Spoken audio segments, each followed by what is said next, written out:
Hallo, dette er en test av lyden. Hallo, hører...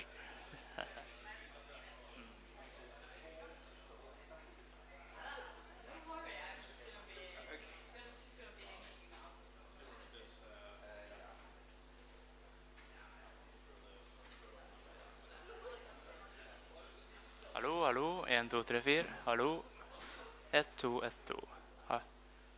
Hei, hei, hei. Hallo, hallo.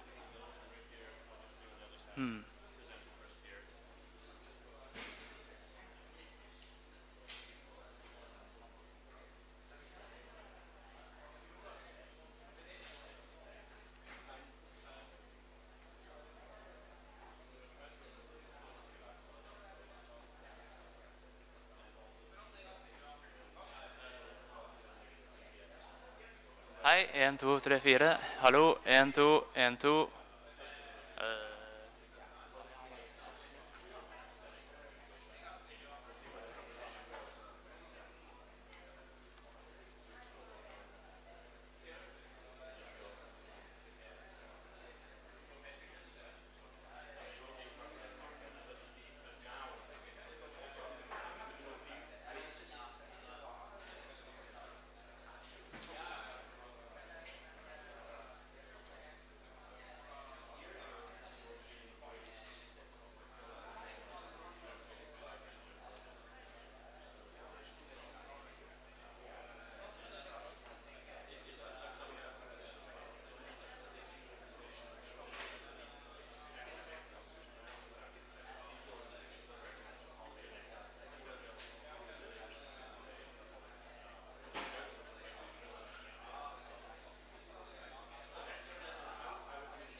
thumbs up. Don't tell all the secrets of a minute.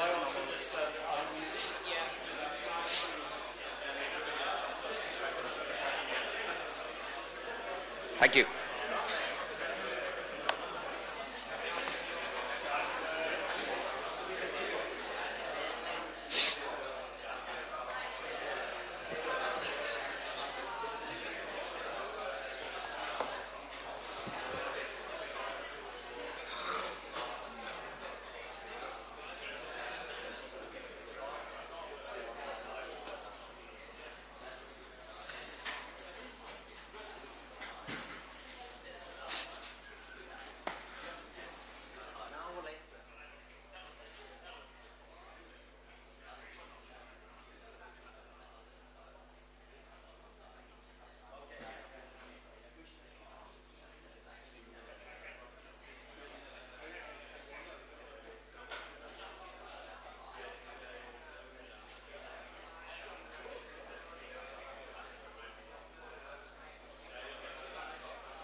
Er alt I orden med streaming, opptak og sånt? Ja, flott.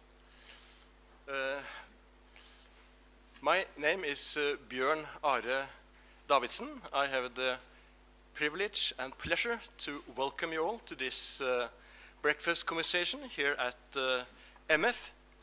And that is on behalf of the think tank Skaperkraft, where I work, and laget NKSS, who has done a great job with getting Tom Holland here to Norway. And a warm welcome also to you, Tom, who has dared the straits, as I think the term is, from England, and to Henrik Syse, who has dared the streets from Fagerborg.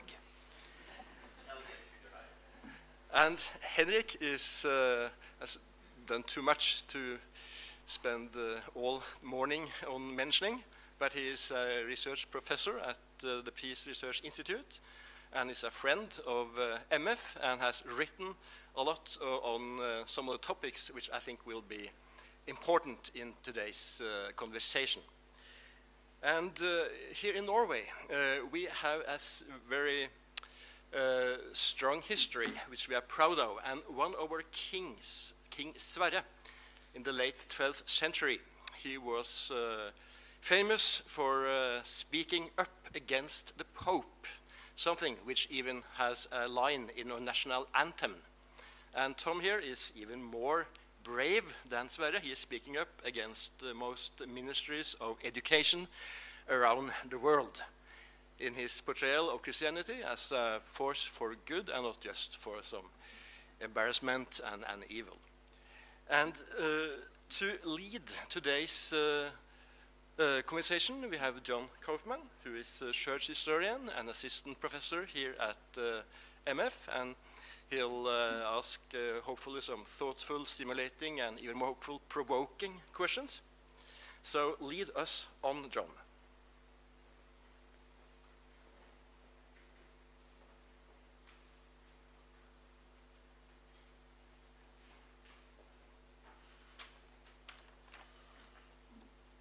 Tom Holland, it is a great honor and pleasure to welcome you to MF, to Oslo.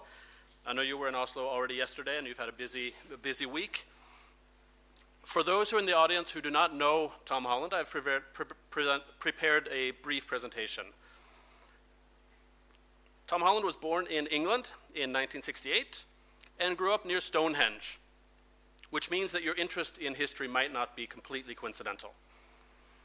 A look at your Twitter profile, which I followed for many years, indicates that Stonehenge is still important to you, along with dinosaurs, hedgehogs, and cricket. I hope you're able to weave some of these topics into the conversation today, because I still don't understand cricket. I'm an American. You studied at the University of Cambridge, Latin and English, and you began a doctorate which you chose not to complete. You described this in an interview in 1999. I'm a historian, I've gone back to look at old interviews. You described it this way: after finishing my undergraduate degree, I began a doctorate at Oxford on Lord Byron, but I soon realized that this was a terrible mistake. I was fed up with universities and fed up with being poor. I'm sure I have colleagues at MF who can relate. Rather than completing your doctorate, you published 6 novels between 1995 and 2001. At least as far as I've been able to tell. All of them set in other time periods than our own, so historical novels with a touch of the extraordinary, like vampires. For example, rather than completing your doctorate on Lord Byron, you turned Lord Byron into a vampire in 2 novels. Many of my colleagues, again, will agree that PhD work, doctoral work, can become a vampire, sucking out your soul. But you are the only person I have heard of who has actually turned your PhD topic into a real vampire. You described your first novel in this way, in another interview back in 1999. Ateist was my first novel, and my attempt to write the great novel of the late 20th century. I put my heart and soul into it, as most first-time novelists do. I wrote it sort of with the frame of mind that this might be the only stab at writing that I might ever get. We who are here today and we who are watching the stream are happy that Ateist wasn't the only book that you wrote. While you wrote fiction, history seems to have remained your first love, and as a historian, I can relate. Over the last 18 years, you have written a long series of books on different historical periods, and I'd like to present them on the screen. Wonderful books that I recommend to my students every year as supplementary reading, and every year a few students tell me, oh, I'm going to read that one. In 2003, you wrote your first historical book on the triumph and tragedy of the Roman Republic, Rubicon, about the time up to Julius Caesar. You went on to write about the Persian and Greek War, an excellent book that I read just last week. Then you went on to write about the Christian Middle Ages, plus minus the year 1000, entitled Millennium, but we see that your books received different titles in different countries for some reason, different covers. The Forge of Christendom. You went on to write a book about the rise of Islam, the early century of Islam, In the Shadow of the Sword. And then you, over all of these years, I've understood, translated Herodotus' histories about the Persian War. I've heard you say at one point that you translated 1 paragraph a day from Greek into English until the book was completed. I'd like to hear when you tell your story about how long you spent doing that. You went on to write about Caesar Augustus and his dynasty. Recently, you've written 2 books about the early English kings and queens, 2 of them in series in England. Then, in 2019, you published your book, Dominion, which is the topic of today's talk. Dominion, with the subtitle, The Making of the Western Mind, again, various covers, and I assume that the American version is this one, Dominion. how the Christian Revolution remade the world. I would also like to hear the story of why Englishmen are concerned with the making of the Western mind, Americans are concerned with revolution remaking the world. Some history there, maybe. In addition, recently you have begun as a podcaster, and you've also made several documentaries. In less than a year, you've published or released 100 episodes, I've understood, and episode 101 will be recorded in the basement here today about the Norse epics. Some recent topics: the UK's best churches, the top 10 mistresses in history, and Thermopylae and Salamis, 2 episodes. So a wide variety of topics in your podcast. But we arrive now at today's topic, dominion. And instead of trying to summarize your thesis, this is a history book that has a thesis. This is something you have a very specific story you want to tell, perhaps in contrast to some of your other books, where it's more telling a great story. Here you have something you want to arrive at. Instead of trying to summarize that, which I'll ask you to do in a bit, I want to tell a story. I'm a historian. While I was sitting in my office last week, I received an SMS, a text from my daughter, who is 17. She was sitting in class in high school, and she wrote to me, "Dad, why did the Greeks create democracy in Athens?" She hadn't been paying attention in class, and suddenly she had to answer the teacher. And coincidentally, that morning, I had been sitting reading Tom Holland's book, Persian Fire, about the Greco-Persian War, and I had just read your chapter on Athens, and so I had lots of anecdotes to tell. I told her stories about why Athens created democracy. That evening, we continued talking. I'm lucky that I have a daughter who asks me things about history. We continued talking about the ancient Greeks, and I told her several stories about the Spartans who killed weak or sickly infants, because you need to get rid of the sick and weakly if you want to have a strong society. I told her stories about basically what you could compare to confirmation in the city of Sparta, a rite of initiation for young soldiers where they were sent out to kill the strong and powerful slaves, the helots, because you don't want strong and powerful slaves. The soldiers, you kill the weak ones; the slaves, you kill the strong ones. And I told her stories about Athens and the women of Athens, where married women were kept behind closed doors, hidden. Any woman you saw in public was obviously a whore. This contrast in the great democratic city of Athens. When I told her these stories, her immediate gut reaction to all of them was, "That's grotesque." And I realized that that's your entire thesis summarized in Dominion. Why do we think these stories are grotesque? Because of 2,000 years of Christianity. We have distanced ourselves from various aspects of the ancient world and have a different view of humankind, the worth of humans, and so on. Through 2,000 years of history, whether or not we ourselves define ourselves as Christians, the world on the top here is foreign to many of us because of Christianity. Tom, please tell us more about yourself, some of your books, especially about Dominion, and a little more about how you arrived at your ideas that you wanted to tell about in Dominion. Paul, no, you can do it there. Well, you touched on the Spartans throwing unwanted babies down the ravine, which was much admired, not just by the Spartans themselves as a kind of model of how to run an orderly state, but by other Greeks as well.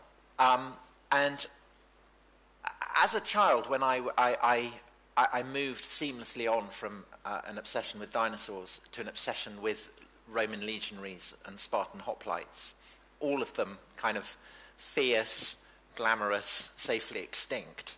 I was in no way unsettled by this.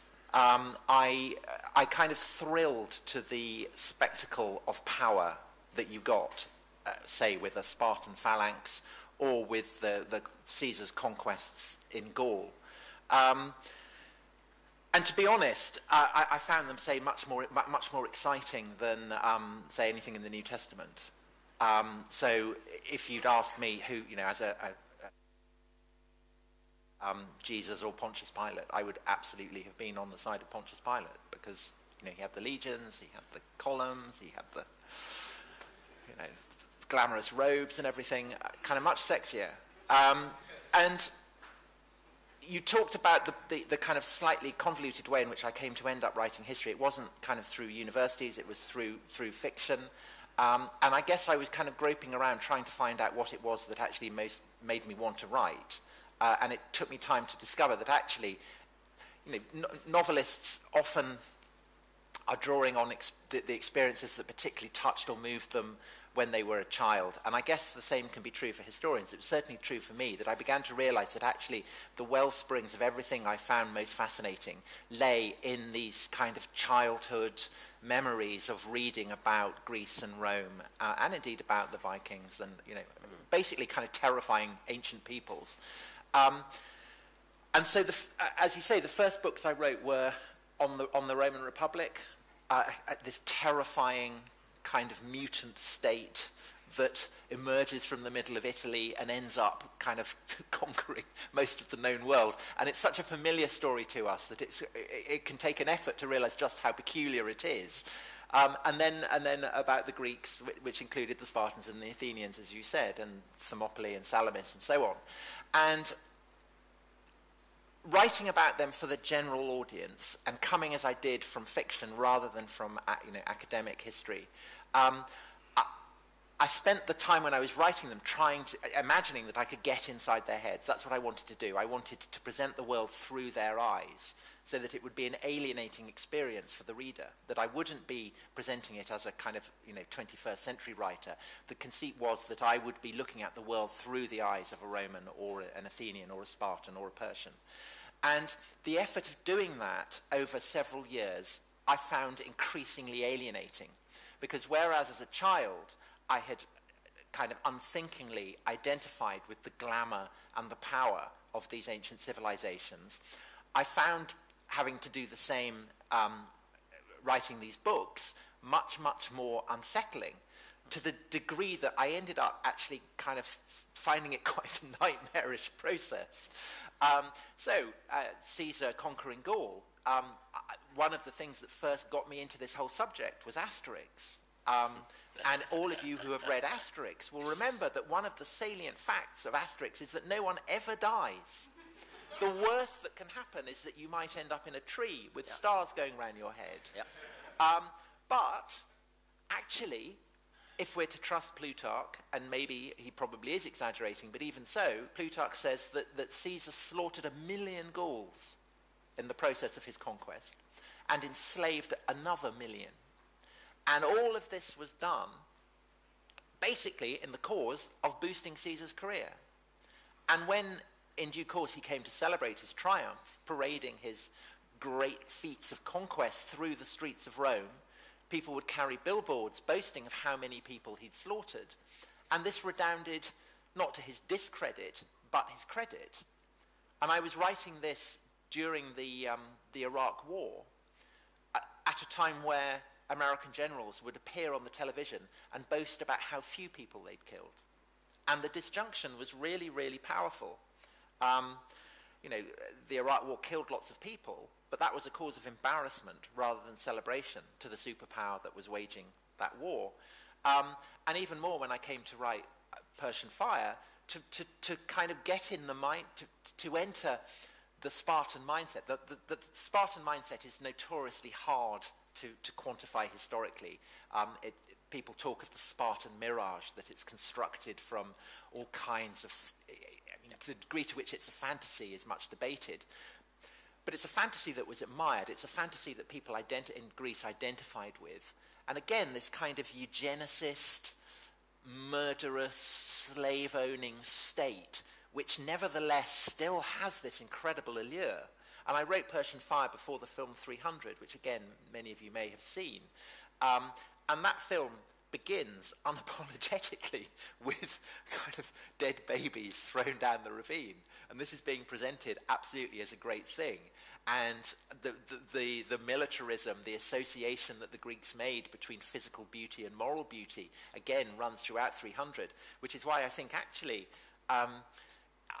I think it's one of the best films ever made about the ancient world, because usually in films about the ancient world, people will smuggle in some kind of contemporary perspective. So in the heyday of the ancient epics, there'd always be a Christian slave or, someone like that who would pop up and represent the Christian perspective. And more recently, they kind of, so you think of Gladiator, they smuggle in a kind of liberal, who wants to restore the Republic, which is equated with liberal democracy. And it's as though filmmakers making films about the ancient world can't bear to just present it unadorned. 300 does that, and people have described it as a fascist film. And I think to the degree that Sparta directly inspired the Nazis, and it did, I think that's a fair comment. And so that's all by way of explaining that the obvious question that then began to weigh down on me was, what happened? What changed? Why, when you go up close to look at Rome and Greece, do they seem so terrifying? Why, by and large, and this is true, I think, even of academics, is there a reluctance to face up to just how terrifying these ancient peoples were? And perhaps above all, and this is slightly different, why was it when I was writing in English that so many words I wanted to use seemed anachronistic? So if I'd said Julius Caesar conquered France, that would obviously be an anachronism. But if I start using words like religion or secular or homosexuality, I just felt this is very wrong. This doesn't correspond to anything at all that existed in Roman society.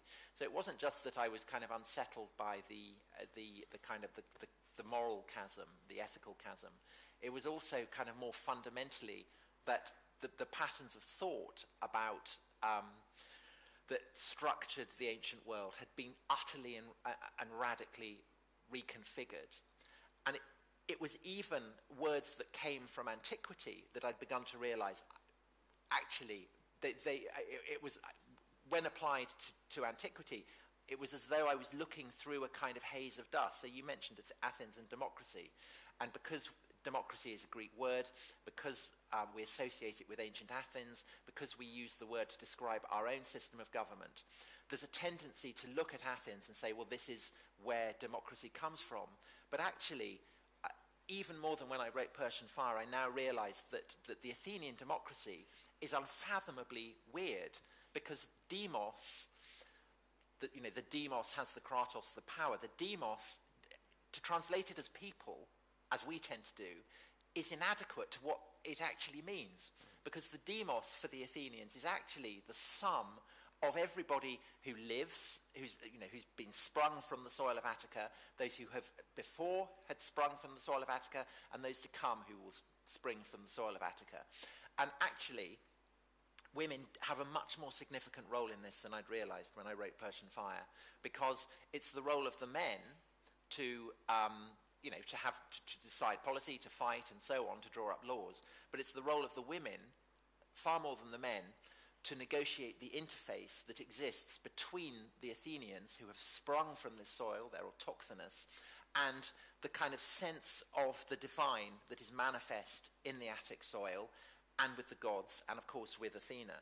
And actually, for the Athenians, this is just as important as what the men are doing in the assembly or on the battlefield. It's just that because we think of democracy in terms of rights and of individuals, we tend not to see that. So all of which is saying, the question I was asking myself, basically, what happened? How is it that we are so utterly different? How is it that when we look at the classical past, really there is, as I say, this kind of haze of dust that obscures it for us? And I came to realize, well, the thesis of the book is that this haze of dust is basically Christian, and that what changes is the coming of Christianity, and that the metaphor I've used is that we are goldfish swimming in waters that is utterly Christian, and we're not aware of the fact that we're in this bowl. And so I wrote Dominion basically to test that thesis, to see whether it held water. And I'm delighted to report that I think it does. because otherwise I wouldn't have been able to finish the book. But it was kind of exciting for me because I was venturing into fields of history that I wasn't particularly familiar with. So it was a kind of pilgrimage, and I wasn't absolutely confident that I would necessarily arrive at the end point that I hoped that I would. So it was far more than any other book that I've written. It was a kind of a journey of exploration for me. So that's basically how I came to write it. Thank you very much. Following directly on that, I want to ask one question before I give the word to Henrik. The American cover of Dominion has Christ on the cross, and you talk about this in the preface to Dominion, how crucifixion, what crucifixion was in the ancient world, beginning perhaps with the Persians and the Greeks, and then the Romans, how utterly what. Tell us some of your thoughts about crucifixion in the ancient world and how that becomes a central Christian symbol, and your journey there. Well, I mentioned this yesterday, the event I did yesterday evening, so apologies to those who've already heard me talk about this. But it was focused for me by a film that I made in northern Iraq in 2016. So I should think about 2 chapters into the book by that point. And I went to a town called Sinjar, which had been the center of a people called the Yazidis, who were a religious minority in Iraq, whom the Islamic State accused of being not just pagans, but devil worshippers. And so they were deliberately targeted for genocide. And basically, the Islamic State stormed Sinjar in the way that a Roman legion would have stormed a town that resisted it. They enslaved the women and the girls, some as young as 8, and they slaughtered the men, and some of the men were crucified. And so we went to this, Sinjar got recaptured by the Kurds, and we went a few weeks after it had been recaptured. But ISIS was still very much, they were still within mortar range, so still very much a kind of presence. And to be in a town that had experienced crucifixion opened up this kind of abyss for me. I felt it absolutely viscerally in my guts, this sense of dread, both at the thought that, what ISIS might do to me, but also kind of in a sense, more profoundly, thinking about a world in which the cross serves as primarily as a kind of a symbol of intimidation, because the cross served ISIS as it served the Romans, as a symbol of their power, of their right to torture to death those who resisted them. And it kind of it brought home to me how fundamentally pretty much everything that I hold dear, and I think that most people in the society I've grown up in hold dear, kind of rests on the assumption that actually there is that there is value in the person who is nailed to the cross, rather than the person who's doing the nailing. And to think of living in a world where it's the person who does the nailing who is valorized and put center stage, rather than the person who gets the nails hammered through the flesh and bone, just opened this kind of abyss of dread for me. And so I came back from that filming and I rewrote the opening to the book to focus absolutely on the crucifixion, because of course I should have realized before that the cross is is a symbol of Christianity for a very important reason. And basically the measure of the revolution that Christianity represents is embodied in the way in which something that is an emblem of power for an empire is utterly transformed into an emblem of those who are tortured to death by that empire. And everything that makes Christianity radical, subversive, and unsettling is therefore embodied in the cross. But there is, I think, a further paradox embodied in the cross, which is, of course, that now this is probably the most universally recognized symbol that has ever existed globally. And the reason for that is that the cross has been spread not just by peaceful evangelism, but often at the point of a sword. And very often it has served as the symbol of great empires. And so one of the reasons that I chose the title Dominion is that the dominion is not just a dominion, of heaven. It's an earthly dominion as well. And one of the great paradoxes of Christianity, and I think the whole history of Christianity is nothing but a great kind of matrix of paradoxes, is that this faith, this way of seeing the world, this way of explaining humanity's role in the cosmos, which begins with someone tortured to death by a powerful empire, has itself now become so hegemonic that for many brought up in the Christian tradition, the very power and hegemony of Christianity has become a reason to reject it. Yeah. So I think, if you look particularly kind of progressive reasons why people reject Christianity, is they see it as, it's associated with patriarchy or Western imperialism or authority. But of course the reason why these are seen as negatives in turn is rooted in Christian assumptions. So that's just kind of illustrative of the way in which it's almost impossible to escape this nexus of paradox. Thank you so much. Thank you to MF, to Laget, to Skaperkraft for bringing Tom here. It's quite an event and great to sit here with you. I'll make 4 short introductory points, which are kind of personal, and then I'll ask you a question. Firstly, a note of personal thanks, because I sat on the Nobel Committee when we gave the Nobel Peace Prize to Nadia Murad. Thank you for the attention that you've given to the Yazidis and the way in which you frame their story, both contemporarily and historically, because it's indeed a story of immense cruelty towards someone who cannot really defend themselves. Secondly, I associate with this room, as some of my friends here know, being in doctoral dissertations where I am one of the opponents. And I'd like to say that if you'd like to have a doctorate, you can just present a minion. We can do the dissertation defense in an hour, and you have the coveted doctorate, but goodness, what you actually need it for. As I said to you on the outside too, and I'd like to recommend reading Tom Holland to you, there is not just good storytelling, but also solid research, and I'm sure you can attest to as a historian. And I compared it to my wife, who sometimes lies in bed in the evening listening to her radio beside the bed, and she's listening to BBC World Service. And she says it's so beautiful because it's as if someone else is doing the job.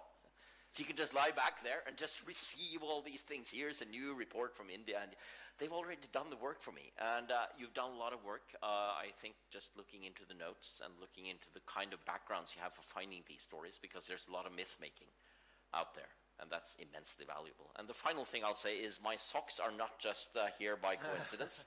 They are actually Beatles socks. And they're in honor of one of the chapters in Dominion, which starts with a famous event in London in June 1967. Right before you were born and right after I was born, when they played All You Need Is Love, and you show how that event was suffused with Christianity. And it's interesting that the one who wrote that song, who famously wrote Imagine and was seen as a spearhead of an atheist movement, wrote 2 songs towards the very end of his life.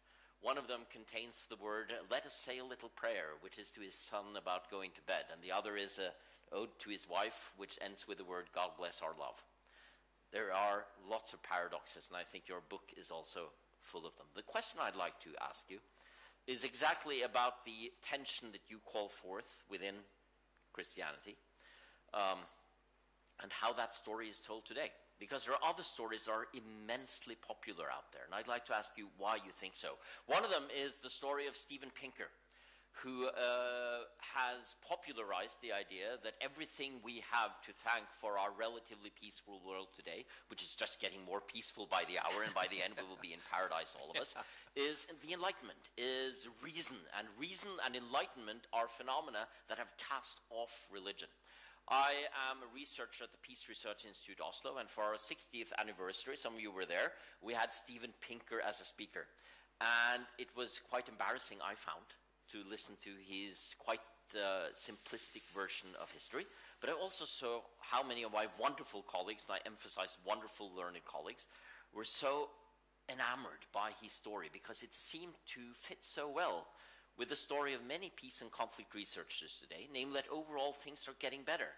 And it started somehow with the Enlightenment that threw off so much. Now, many will say it's a simplified sort of history. But my question to you is, why has this history become so popular? You see it very much in modern textbooks in schools as well, about the casting off of Christianity and religion as a whole as the way to a more peaceful world. Well, I'll answer that by just a brief story. So, The Shadow of the Sword is about late antiquity, the emergence of Islam. And it was quite a controversial book because I was not taking the stories of Muhammad and the origins of the Quran literally, because the sources, the historical sources for them are very contradictory and complex and difficult. And so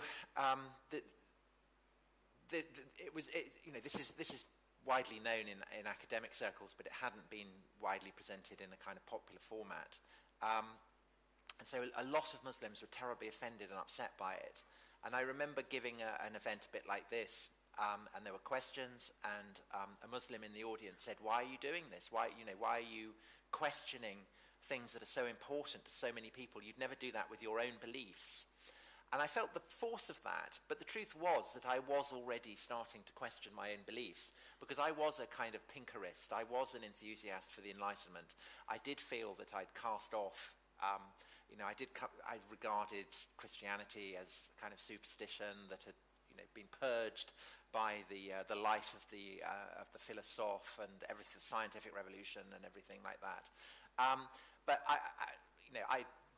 I was already starting to question that narrative. And essentially Dominion, I guess, was an attempt to do to my Enlightenment beliefs what I'd done in The Shadow of the Sword to Islam, which was basically to stress test the claims of enthusiasts for the Enlightenment and to say, well, okay, that's what you say. Is it true? Where do the ideas that the Enlightenment claim to express and embody, where do they ultimately come from?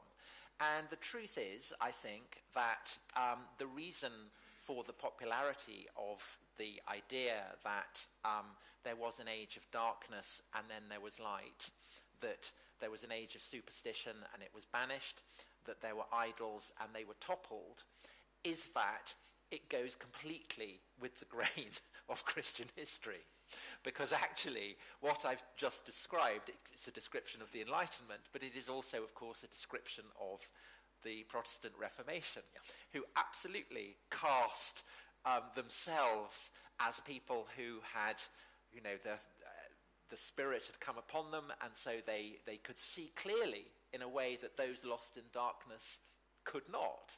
And it's the Protestant Reformers who, for instance, start to cast the centuries that preceded the age of Luther and Calvin as a kind of Middle Age.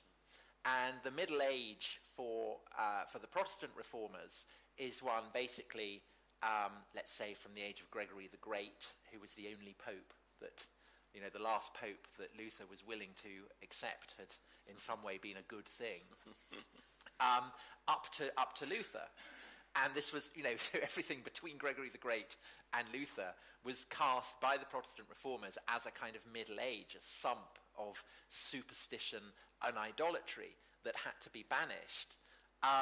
What all the Enlightenment did was to take that model and to just push it back a little further, so that the Middle Age basically ran from, that supposedly this age where people talk about science in the Library of Alexandria, and then Christians come along and just willfully destroy it just for the fun of it because they're bad. And so that model basically draws on the traditions of Protestant anti-Catholic polemic. And again, when you look at this kind of Steven Pinker, Richard Dawkins narrative about how there's been a war between religion and science, between benighted superstition and progress, you realize that actually all they're doing is drawing on the inheritance of Protestant propaganda, of which I guess the archetype would be Galileo. The idea that Galileo is tortured sometimes to death, you will be told, or imprisoned in dungeons or whatever, and that this was because he was speaking the truth, and the Inquisition couldn't bear to hear the truth. I mean, it's all wholly false, completely false, tendentious narrative. But it got picked up by Protestants, and it got widely promulgated. So it happens against the backdrop of the 30 Years' War, and Voltaire, and then in due course, Huxley, and then into Pinker and Dawkins. They're just recycling this as a complete myth. But of course, it's not just the Reformation that is drawing on this idea that idols have to be toppled, because here we are in Norway, where the same thing happened. Missionaries came here and they overthrew idols, and they banished Odin from the mead halls, doing exactly the same thing.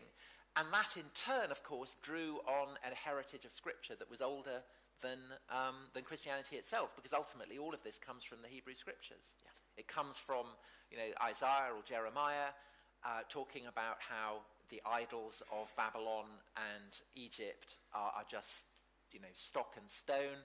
It's Isaiah who talks about the people walking in darkness are going to see a great light. And in a sense, the whole Christianity is a massive process of desacralization, I think. Yeah. The Hebrew prophets are banishing the supernatural. They're banishing the divine from springs, from groves, from hilltops. And the divine is kind of migrating, kind of out there, up there. And the Reformation is about a further process of desacralization. It's about banishing hocus pocus, whether from the Mass or from holy springs or from relics or whatever. And in a sense, Stephen Pinker is just pushing that a little bit further, because I think there is a sense in which atheism is a logical endpoint for this strain within Christianity, this drive to banish superstition. Yeah. Because in the end, the logical endpoint is to say, okay, well, we'll banish God altogether. Yeah. But you remain within the paradigm of the myth. Yeah. May I just follow up, and then I'll give the word back to you. Suddenly I'm leading the conversation. Sorry, John. You're the boss here. But if I may follow up on that, and thank you very much, philosophically. What you're saying is very parallel to the philosopher and historian Eric Voegelin and his concept of de-divinization, which he says is a central part of what has happened in Christian history. But someone like Voegelin and several alongside him, inspired by Hans Jonas, for instance, and the idea of the axial age, would say that there is maybe one danger to the way in which you portray history, namely that it becomes exclusively Judeo-Christian. Someone like Voegelin, just to refer to him, would say that there is something in being a human being as such, which is about living in tension between all the things that happen in this world, all the things that change, and an idea of something that's eternal. And he uses this Platonic term of the metexy to be in the in-between. So if I may, since you know so much about ancient history and ancient philosophy, if one reads Plato or Aristotle or Cicero, one sees some of this worry against Sparta, for instance, reading Plato's Laws, first book of Plato's Laws, which are also wellsprings of some of the same things, which is not gainsaying your thesis at all, but which is saying, can we search for this also in other experiences of humankind, for instance, within Islamic history? Well, you said Judeo-Christian. I would never use that phrase. I know. I haven't found it in your because actually, I think that it implies that there's a natural synergy between, let's say, Judaism and Christianity, from which Islam is excluded. But I think Islam is, in many ways, Jewish and Islamic understanding of the cosmos is much closer. Yeah. And Islam is a radically, even more than Christianity, a far more kind of, its opposition to idolatry is absolutely foundational to it. Yeah. The stories that are told of Muhammad is that he goes back to Mecca when he returns as a conqueror, and he smashes all the idols in the shrine at Mecca. And you talked about, we've talked about the Yazidis. That is the hatred of anything that smacks of idolatry or heathenism is kind of fundamental to it. So I think I would absolutely include Islam in it. I think the different, so why does Islam not end up kind of in atheism to the same degree, say, as Christianity. And I think there are kind of complex reasons for that. But I think it's something that's distinctive to the Western Latin form of Christianity that is tied up with the emergence of what we would call the secular today. Yeah. And again, I talked about this yesterday evening, so apologies again for retreading that. But essentially, it lies in the formulation that goes back to Augustine, that there is an order of the cyculum, an order of which is the span of human memory. So it's that to live in the fallen world is to exist amid flux, and that against that there is a kind of a radiant eternity up in heaven, to which the church provides the religio or the bond. And this sets up a kind of duality that in the 11th century kind of triggers this great convulsive revolutionary process that transforms the society of Western Europe, of Latin Europe, and embeds in West Europeans the notion that that society can be divided in two, between what comes to be seen as the secular and what comes to be seen as religion. And basically that fuses with this kind of, these endless cycles of campaigning against idolatry and superstition to essentially kind of bundle the supernatural and the divine into a kind of pocket that can then be shoved to one side, and the secular expands and expands and expands until people forget that the origins of the secular actually lay in Christian theology. And that process is now affecting, say, Judaism or Islam as well. It was a process that began for Jews with the French Revolution, when they were told, you can be citizens of the French Republic, but you have to accept that you are not a people, you are not the people of Israel, because you now belong to the nation of France. You belong to a religion called Judaism, which until that point Jews hadn't realized. Judaism was a Christian word. It wasn't one used by Jews. And Muslims in Europe now are facing the same process. They have freedom of religion, but they don't have freedom to practice Islam as Islam was understood for the vast majority of Islamic history, where Islam was just the way people were.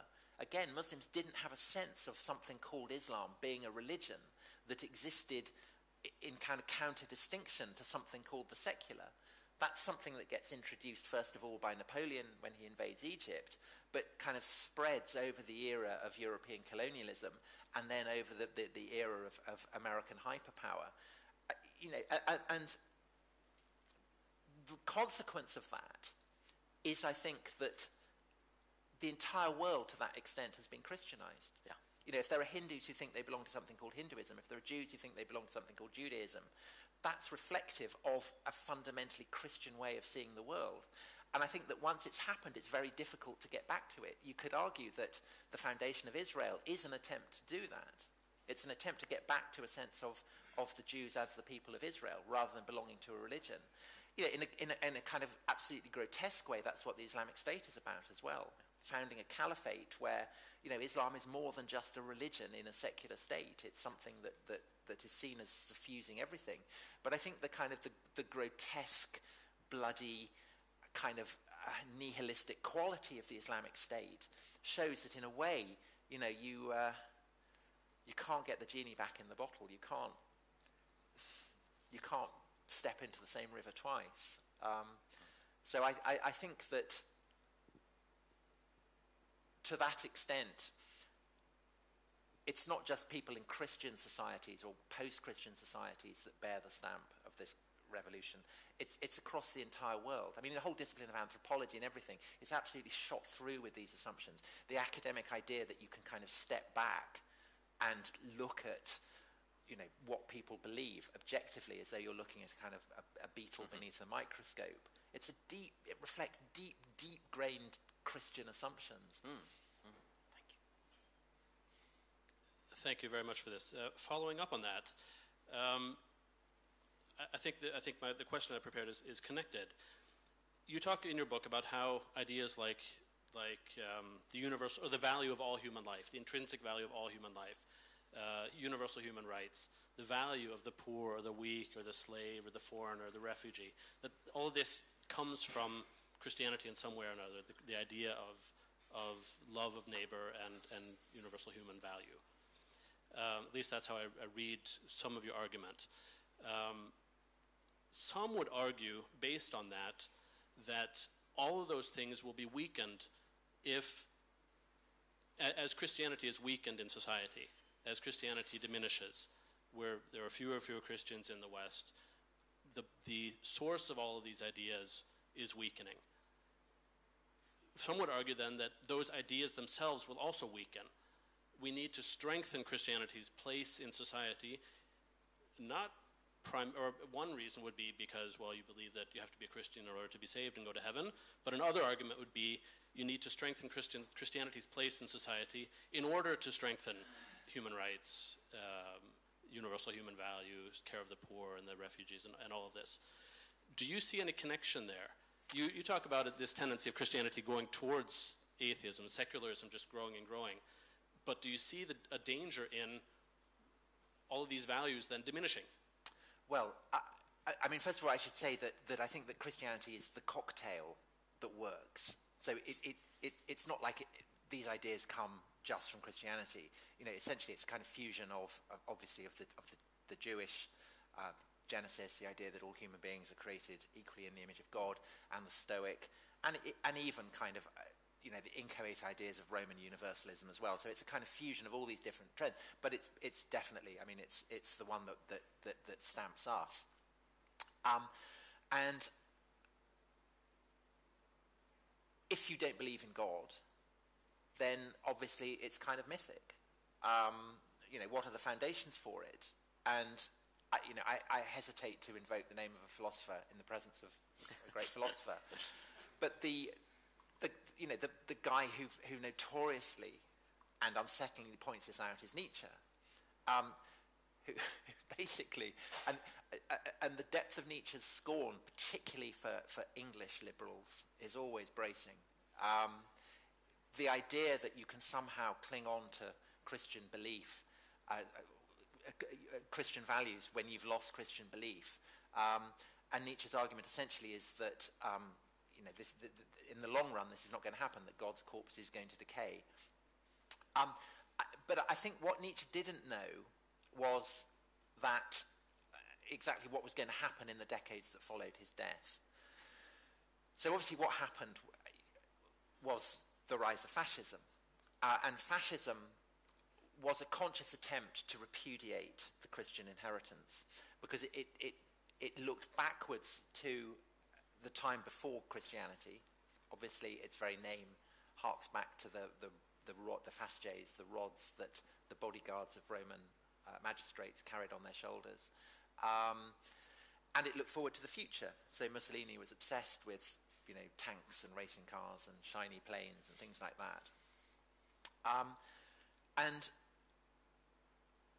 with Hitler, it obviously took on a particularly toxic form, because Hitler was convinced that the Greeks who built the Parthenon, the Romans who conquered the empire, were of Nordic stock, that they were Aryan.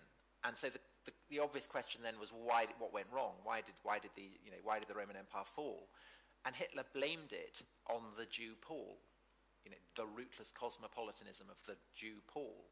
And Hitler's determination to wipe out the Jews, and I think that this is kind of the most grotesque paradox in this whole history of paradoxes that Christianity represents. Hitler targeted the Jews for genocide, in part because he blamed them for Christianity, even as he was drawing on the kind of anti-Semitic tropes that had derived from Christian anti-Judaism. And Hitler trampled on not just doctrinal institutional Christianity, as the French revolutionaries had done, as the Russian revolutionaries had done, but on the core fundamental radical transformative principles of Christianity, the principles that Nietzsche had so disliked, namely the valorization of the weak, of the poor, of the suffering. Nietzsche frames the crucifixion in terms that echo Paul. I mean, he absolutely gets its transformative significance, but unlike Paul, he's revolted by it. He rejects it. And the Nazis, of course, lose. So fascism is kind of defeated, but it endures as a myth that I think in the imaginings of people in the West is now much stronger than the Christian myth. So the myth that we have is a myth that if we are not committed to kind of universalism, to the absolute conviction that there is no difference between different peoples, different cultures, different civilizations, if we're not utterly committed to helping those who are absolutely the most disadvantaged in society, if we're not committed to helping the refugee, if we're not committed to helping the oppressed ethnic minority or the oppressed transgender person, then we will become Nazis. And we will end up in Auschwitz. And the devil now is Hitler. And the demonology is framed in terms of the Third Reich. So I think that the answer to your question, can we cling to this moral inheritance from Christianity without a belief in Christianity itself, is that I think we can, as long as the Third Reich maintains its mythic role within the collective imagining of the West. I think there is I think it's a manifest at the moment that there is the tendency, the temptation to accuse your opponents of being Hitler. Way too many people are succumbing to it.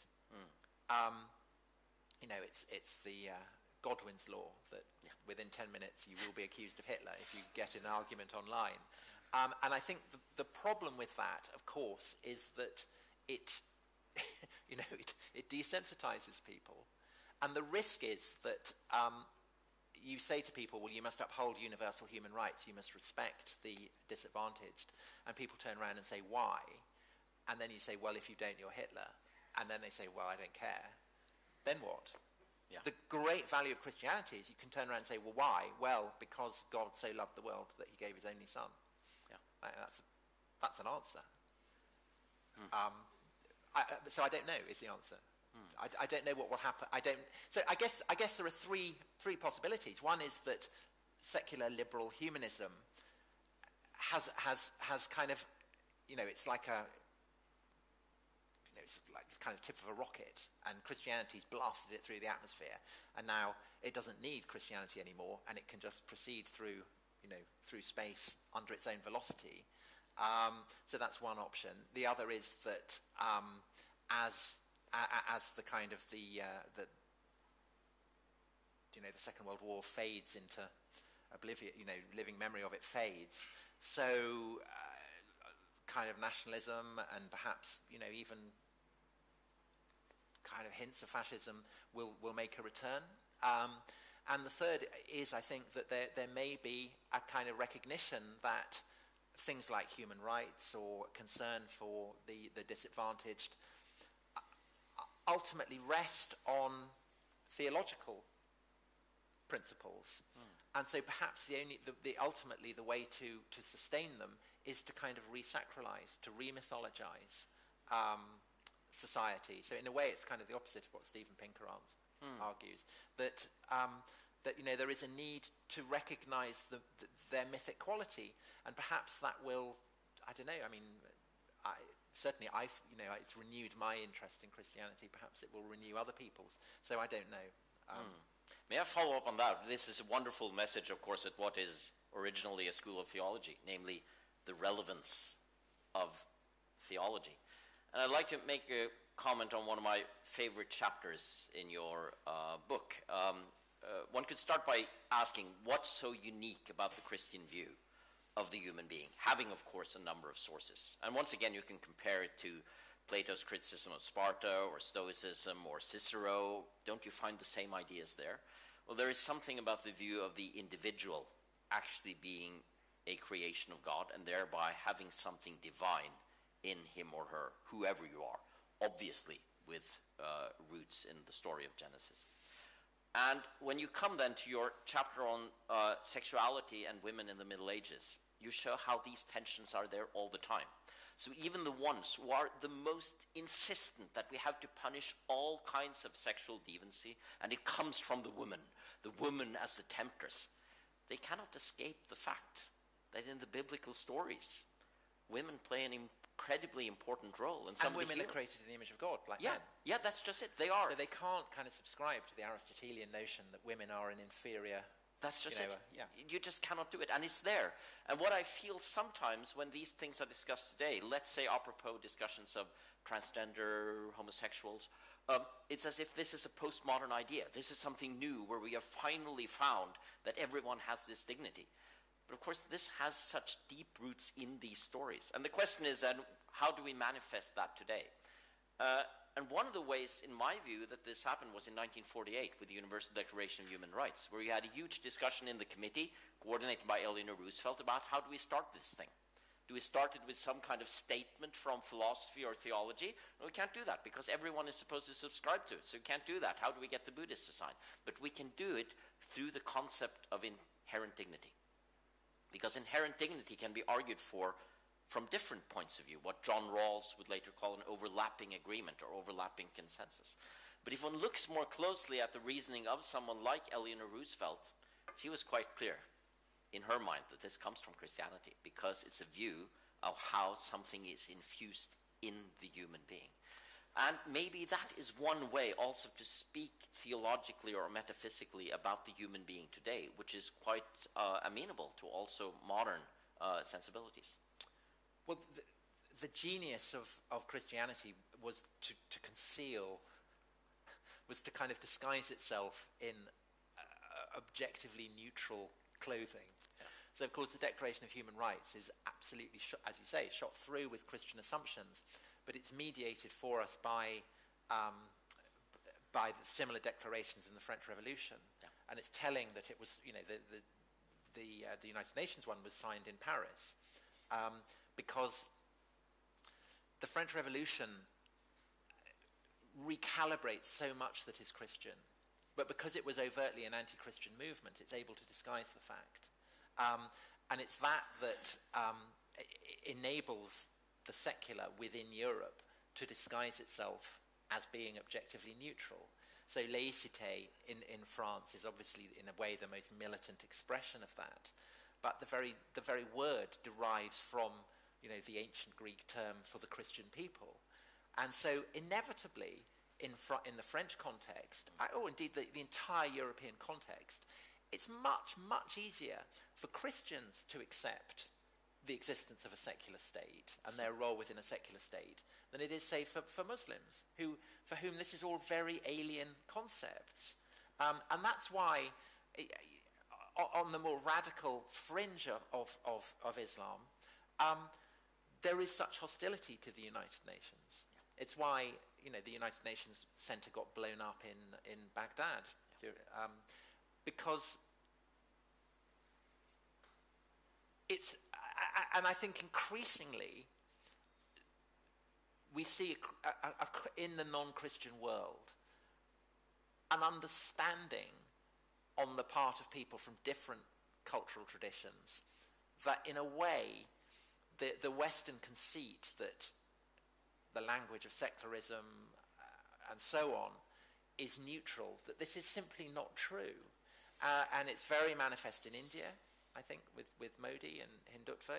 It's the kind of the great Muslim spokesman for this at the moment is President Erdogan in Turkey. Yeah.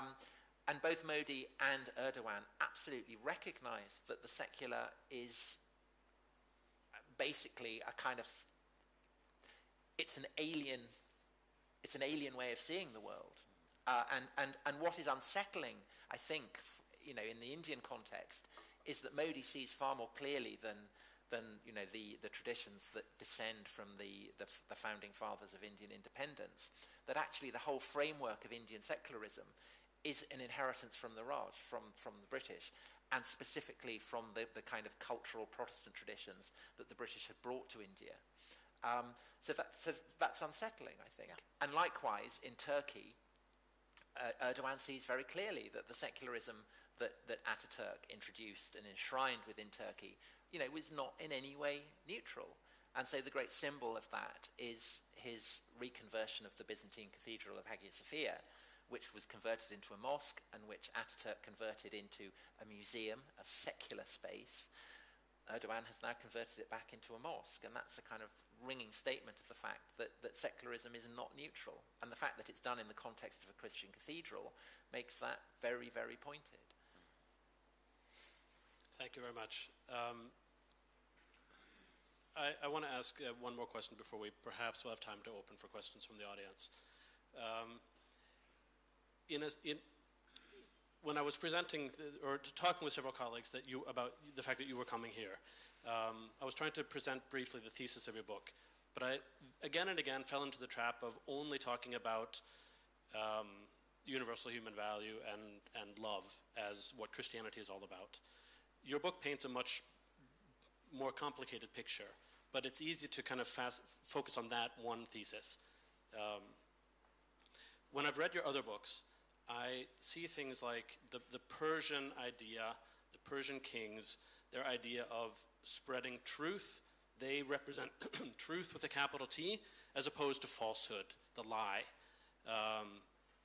And when I read about the Romans and the Greeks, I see very much ideas of power. Might makes right. The one who is in power has the right to do as he pleases to those who are not in power, whether they're women or slaves or whoever.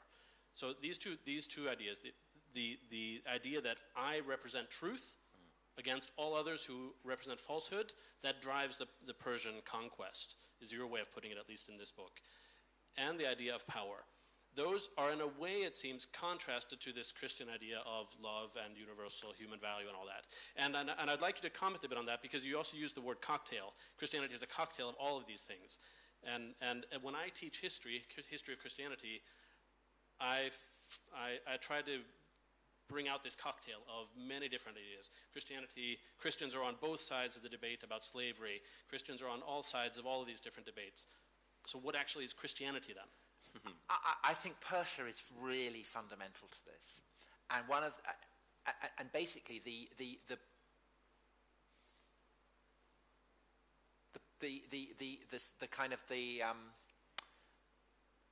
area of research that put me onto an interest in this whole field was looking at how Darius the Great, who comes to power. So the Persian Empire is founded by Cyrus the Great. His son Cambyses dies, and there's then a civil war, and Darius emerges to the rule of the Persian Empire. He's blatantly a usurper, but he claims to be on the side of truth and light. And he accuses his enemies of being liars in the way that obviously shows that he himself is a massive liar. I mean, that's fairly evident, I think. And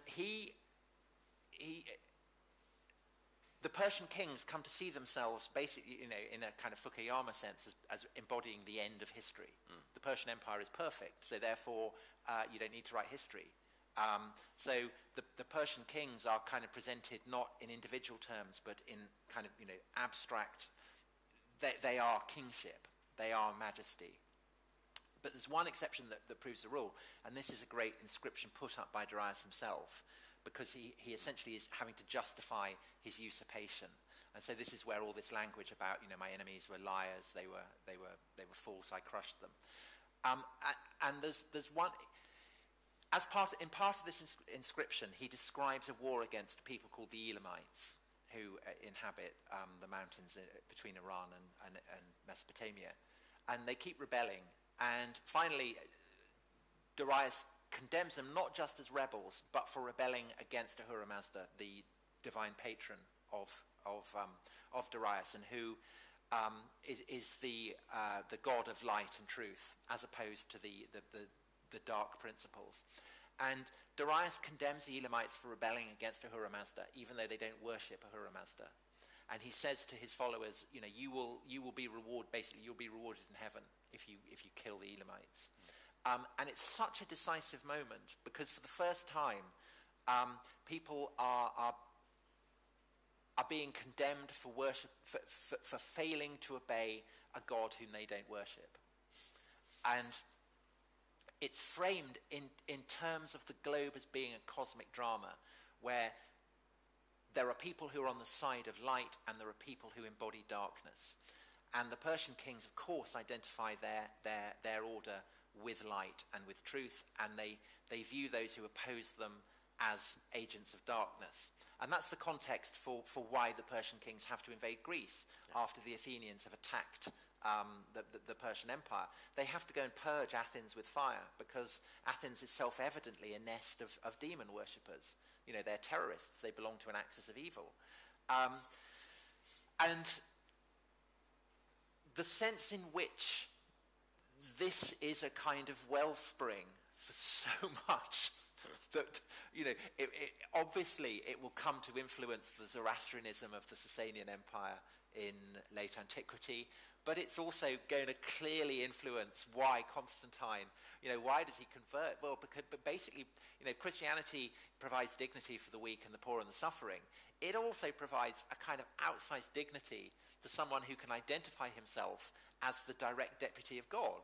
You know, I mean, Constantine has an outsized ego. He's not interested, really, in kind of ruling as a deputy to a very great crowd of gods. He wants one super god who's on the side of right. And that's, you know, Constantine discovers that in Christ. And, of course, in Islam as well.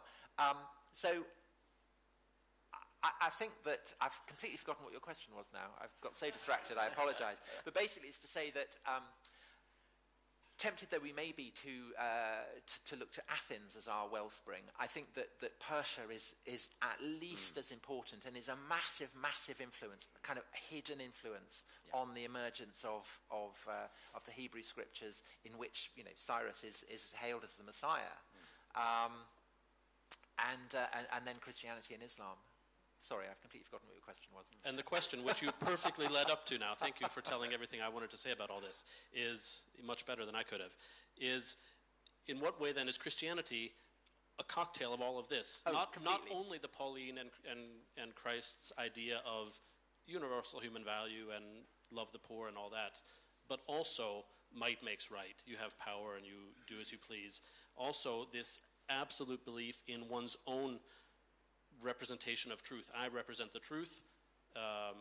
That goes through all of Christianity as well? You know, Jesus is taken by Satan and tempted, and he's given the prospect of earthly power, and he rejects it. And so he, when he gets arrested, he tells Peter to put up his sword, and he allows himself to be subjected to capital punishment and execution. But the temptation of earthly power, of dominion, is one that has never ceased to haunt Christians. And it's haunted them from the time of Constantine up to the time of George Bush, that you cast yourself on the side of the angels, and you know, you end up with blood on your hands. But the point is, of course, that it's Christianity that frames it in those terms.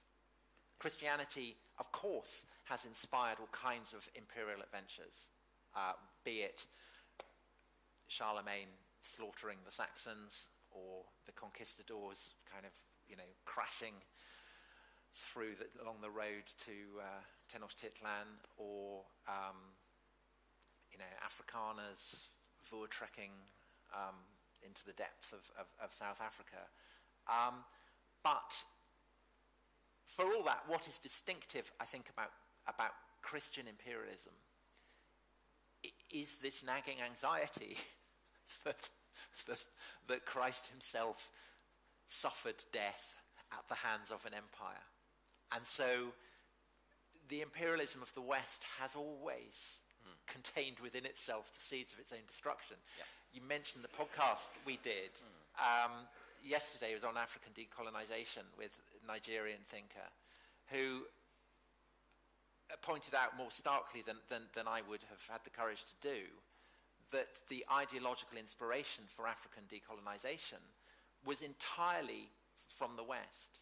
that the leaders of African decolonization were almost invariably people who'd been trained and educated, I mean, often in kind of Western seminaries and, theological colleges, and that the language of rights and the language of anti-imperialism is itself a legacy of Christian imperialism, which is yet a further of the paradoxes that mean that it's almost impossible to escape it. The attempt to stand out, to escape this kind of the mesh of Christian influences, you just get more and more entangled the more you try and escape it, I think. Thank you very much. Henrik, do you have a final comment or a very brief question? We are running out of time. I would just say that I think we are touching on really important questions of politics and society as well. Because one could have this misunderstanding that what we're doing here is delving into history and how interesting it is to see what happened a millennium ago. But I think these are crucial questions for the future of rule of law, for the future of the concept of human dignity and human rights. And let me just mention very briefly that I am fortunate to be part of a project that is done within this think tank, Skaperkraft, which is about the next decade, where we have several celebrations of Christian anniversaries. Most importantly, probably the 1030 anniversary of the battle at Stiklestad, which in many ways is the starting point of Christian Norway. And the question is, what are we celebrating? What is this thing that will be big national things, and the king will be there, and the prime minister will be there, and all kinds of things. What are we celebrating? And I think there are few places that are better to start when we examine that question than your work and the kind of work that you draw on. So thank you very much for sharing with us and for being here. Thank you, Henrik. One final, I want to give you the opportunity to at least mention your podcast that you will be recording afterwards. Since you are in Norway, since it has a Nordic context, give us a little commercial for your podcast. We're going to be looking at the epics of Iceland. So we're going to be looking at the Norse settlement of Iceland, of Greenland, of Vinland, the way in which the epics were transmitted, the relationship of the paganism within the Eddas to the process of Christianization, and I'm sure we'll have loads of stuff about how awful the Norse kings were, the Norwegian kings were to the poor Icelanders. So apologies for that. Tom, thank you very much for coming to us here at MF, to Oslo, for all your thoughts in this conversation. Indeed. We have unfortunately, or perhaps fortunately, given all the time to Tom instead of to questions from the audience, so we will close here. Bjørn Are, you wanted to say a few words in the end.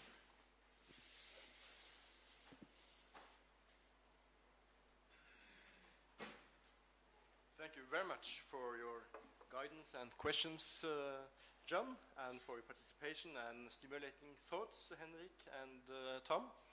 And we have these small gifts for you as to show our appreciation. Thank you. Thank you. We can give it to our wives. Thank you very much. Lovely. Thank you very much. Thank you.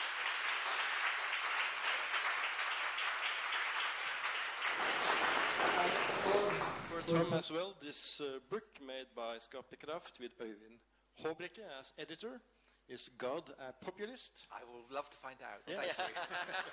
So hopefully you will make a podcast on that book as well. Thank you. Thank you. Thank you. Thank you very much.